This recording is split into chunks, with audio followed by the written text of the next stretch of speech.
नमस्कार, आप देख रहे हैं न्यूज वन इंडिया। मैं हूं आपके साथ पूजा यादव। राजस्थान के जोधपुर से बड़ी खबर उस बीच आ रही है। खेत में 11 लोगों के शव पाए गए हैं। पाकिस्तानी शरणार्थी बताए जा रहे हैं। सभी की हत्या की आशंका जताई जा रही है। जोधपुर के देचू के अचलावता गांव का ये मामला है, जहां पर 11 शव पाए गए हैं। पाकिस्तानी शरणार्थी ये सभी बताए जा रहे हैं और आशंका ये है कि सभी की हत्या कर उनके शवों को खेत में डाल दिया गया। लेकिन किन कारणों से उनकी हत्या हुई है, कौन है वो लोग जिन्होंने ने मौत के घाट उतारा है और आखिरकार ऐसी क्या वजह थी कि 11 लोगों को एक साथ मौत की नींद सुलाकर उनके शवों को खेतों में फेंक दिया गया। खेत में 11 शव पाए गए, जिसके बाद में इलाके में भी हड़कंप है। आसपास के जो लोग हैं वो भी सख्ते में है। पाकिस्तानी शरणार्थी बताए जा रहे हैं। सभी की हत्या की आशंका जताई जा रही है। ये तस्वीर आप देख रहे हैं जोधपुर के देचू के अचलावता गांव की है, जहां पर 11 पाकिस्तानी शरणार्थियों को मौत की नींद सुला दिया गया, जो कि अब तक जानकारी है। राजस्थान के जोधपुर से ये बड़ी खबर। उस बीच खेत में पड़े मिले हैं 11 शव। इन 11 लोगों के बारे में ज्यादा जानकारी अब तक कुछ स्पष्ट नहीं हो पा रही, लेकिन अभी ये अंदाजा लगाया जा रहा है कि ये पाकिस्तानी शरणार्थी हैं और इनकी हत्या कर इनके शवों को फेंक दिया गया है।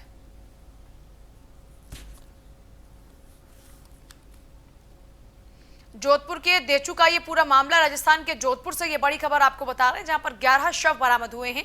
खेत में 11 लोगों के शव बरामद हुए हैं। पाकिस्तानी शरणार्थी बताए जा रहे हैं सभी।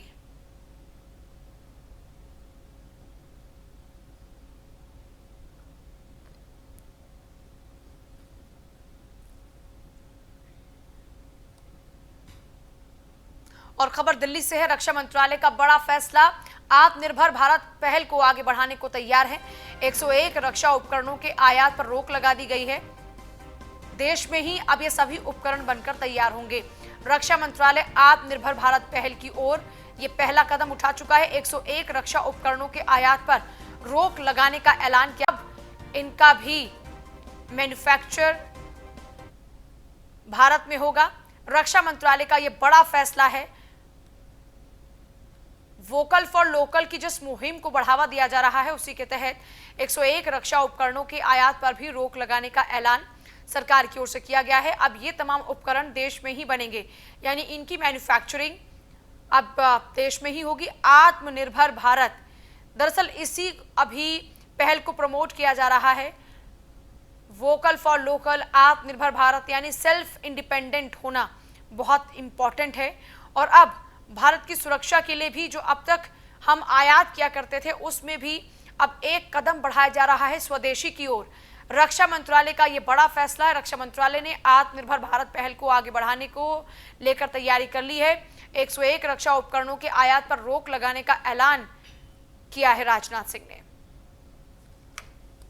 और अब ये उपकरण भी देश में ही बनकर तैयार होंगे। आंध्र प्रदेश में कोविड केयर सेंटर में ही आग से मरने वालों की संख्या अब 9 हो चुकी है। हादसे पर पीएम मोदी ने भी दुख जताया है। होटल के अंदर फंसे अन्य लोगों को बाहर निकाला गया। विजयवाड़ा के होटल स्वर्ण पैलेस में यह हादसा हुआ था, जिसमें 9 लोगों की जान जा चुकी है।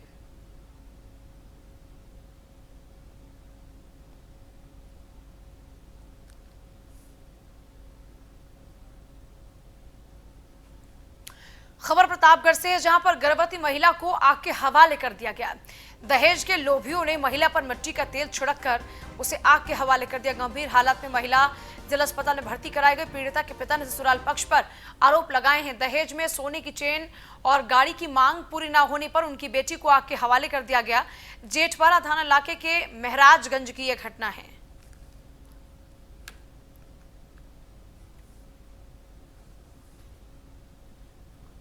देखिए, आमतौर पर दहेज के लोभियों की भेंट चढ़ जाती हैं देश की बेटियां। इस बार भी प्रतापगढ़ से कुछ ऐसा ही मामला सामने आया है, जहां पर गाड़ी और सोने की चेन की मांग पूरी नहीं की, ये दहेज नहीं दिया, तो एक बाप की बेटी को आग के हवाले कर दिया गया। उसने बड़े ही अरमानों से अपनी बेटी की शादी की थी, विदाई की थी, ताकि उसका खुशहाल एक घर बार होगा। लेकिन यहाँ तो दहेज के लोभियों ने उनकी बेटी की जिंदगी को ही छीनने की कोशिश की।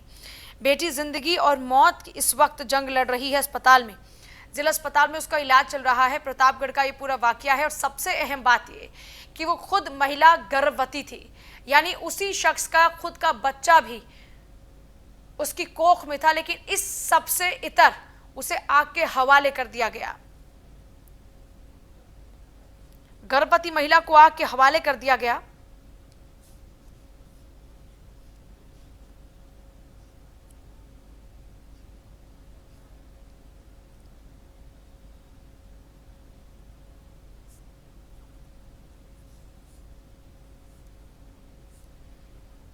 मनु सिंह हमारे साथ हमारे संवाददाता है। मनु, अभी क्या स्थिति बनी हुई है गर्भवती महिला की?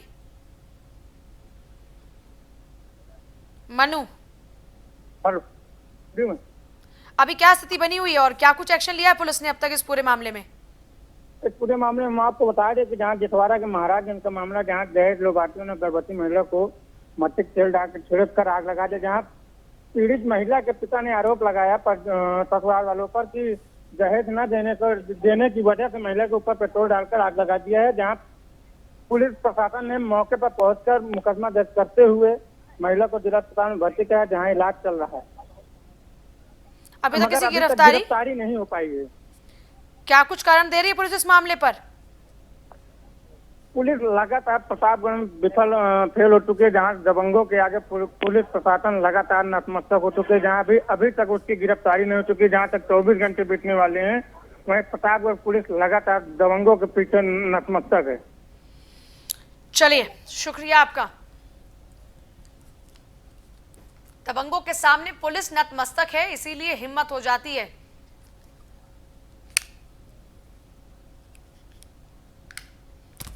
ऐसे दबंगों की, क्योंकि जब पुलिस का ही संरक्षण हो तो फिर इन्हें किस बात का डर।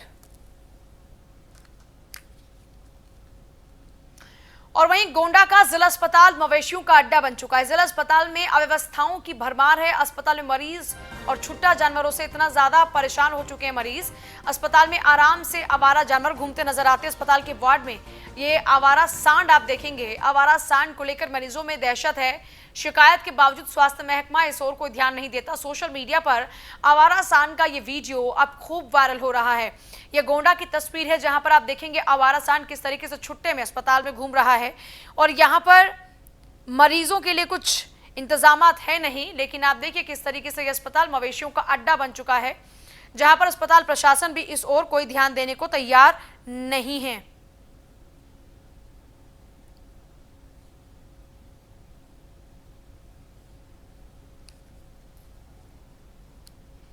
नशे में धुत युवक को पुलिस ने पीटा। पिटाई का वीडियो सोशल मीडिया पर वायरल। पुलिस से बदसलूकी कर रहा था शराबी।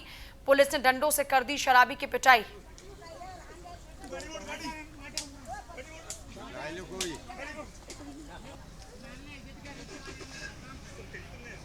पुलिस से बदसलूकी है, शराबी कर रहा था, उसके बाद देखिए इसकी जबरदस्त पिटाई। पुलिस ने डंडों से शराब की जमकर पिटाई कर दी। शराबी पुलिस से बदतमीजी कर रहा था। ये पिटाई का वीडियो सोशल मीडिया पर वायरल हो रहा है। आप देखिए किस तरीके से कर ये पुलिस वाले उस शराबी की पिटाई कर रहे हैं।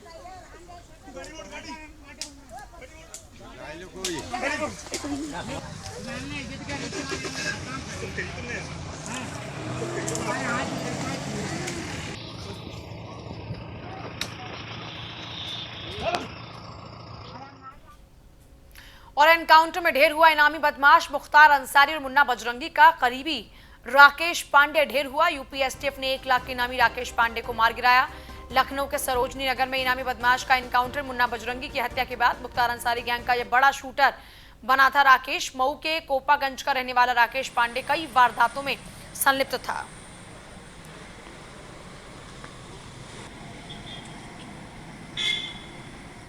देखिए, आज ये जहाँ पर हम खड़े हैं, यहाँ पर एसटीएफ की बनारस टीम और हेडक्वार्टर टीम, जो कि राजेश सिंह साहब हैं हमारे एडिशनल एसपी साहब, इनके नेतृत्व में एक मुठभेड़ हुई है।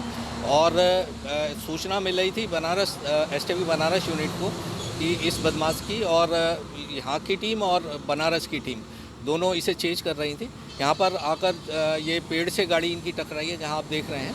और इसमें 5 बदमाश थे और इनके द्वारा बदमाश द्वारा गाड़ी टकराई गई तो इनके द्वारा फायरिंग की गई। क्रॉस फायरिंग में एक बदमाश को गोली लगी, उसे हॉस्पिटल ले जाया गया। इस बदमाश का नाम हनुमान पांडे उस राकेश पांडे है और ये शातिर बदमाश है और मुख्तार अंसारी का शातिर शूटर है। और इस पर 25-25 हज़ार के 2 स्थानों से इस पर इनाम बताए गए हैं। बाकी इसका तस्दीक किया जा रहा है। हॉस्पिटल ले जाने पर इसे ब्रॉड डेड घोषित कर दिया गया। कितने राउंड गोली चली टोटल? देखिए, ये तो अभी हम बाद में बताएंगे, क्योंकि अभी हम मौके पर आए हैं और अपनी टीम से पूरी बात करेंगे, उसके बाद ये बात। खबर बस्ती से है, जहां कंटेनमेंट जोन में एग्जाम जोखिम में जान। जिले के 9 केंद्रों पर संपन्न होगी बीएड की प्रवेश परीक्षा और इसके लिए एसडीएम सदर बनाए गए हैं जोनल मजिस्ट्रेट। किसान, एपीएन महिला डिग्री कॉलेज बना सेंटर। केंद्रों पर अन्य अफसर निभाएंगे महत्वपूर्ण जिम्मेदारी। कंटेनमेंट जोन की बहाली पर नहीं आया कोई भी आदेश। 7 परीक्षा केंद्र बफर जोन में है शामिल। यातायात व्यवस्था सहित अन्य जरूरतों पर कोई यथोचित अभी तक निर्देश नहीं दिए गए।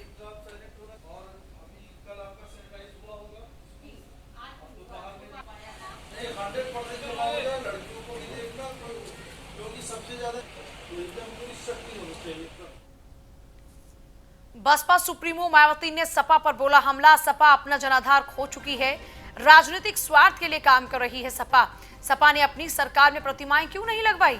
सपा की हालत उत्तर प्रदेश में खराब है। बीएसपी की सरकार में ब्राह्मणों को सम्मान मिलेगा। बीएसपी सुप्रीमो मायावती ने केंद्र और राज्य सरकार पर भी निशाना साधा। कहा देश में कई महीनों से कोरोना महामारी है और कोरोना मरीजों के इलाज में लापरवाही बरती जा रही है। मरीजों के इलाज में केंद्र और राज्य सरकार दोनों ही लापरवाही बरत रही हैं। बसपा की सरकार आने पर हम अस्पताल बनवाएंगे।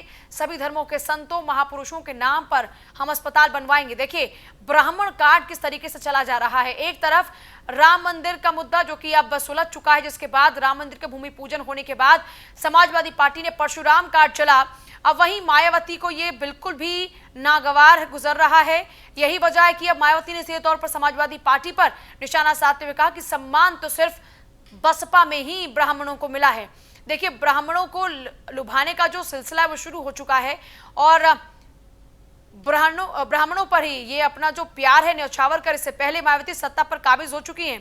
सपा अपना जनाधार खो चुकी है। मायावती समाजवादी पार्टी पर ही वार करे, लेकिन ये भी नहीं भूलना चाहिए कि अब तक बुआ और भतीजे दोनों मिलकर 2019 का चुनाव लड़ रहे थे और तब बीजेपी के खिलाफ में लगातार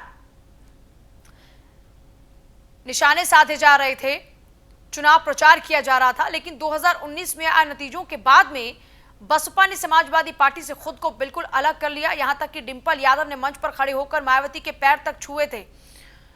लेकिन उस सब के बाद एक बार फिर से बसपा का वार समाजवादी पार्टी पर शुरू हो चुका है। राज्य मंत्री मोहसिन रजा ने सुन्नी वक्फ बोर्ड को सुझाव दिया है अयोध्या में बनी मस्जिद का नाम मोहम्मद साहब के नाम पर रखा जाए। मस्जिद को मस्जिद मोहम्मदी का नाम दिया जाए। मोहसिन रजा कह रहे हैं इस देश में बाबर के नाम पर कोई भी चीज स्वीकार नहीं होगी। बाबर के नाम पर मुसलमानों के 73 फिरके भी एकमत नहीं होंगे। देखिए, अभी तक जो मस्जिद अब तैयार होगी इसके लिए 5 एकड़ भूमि मिली है।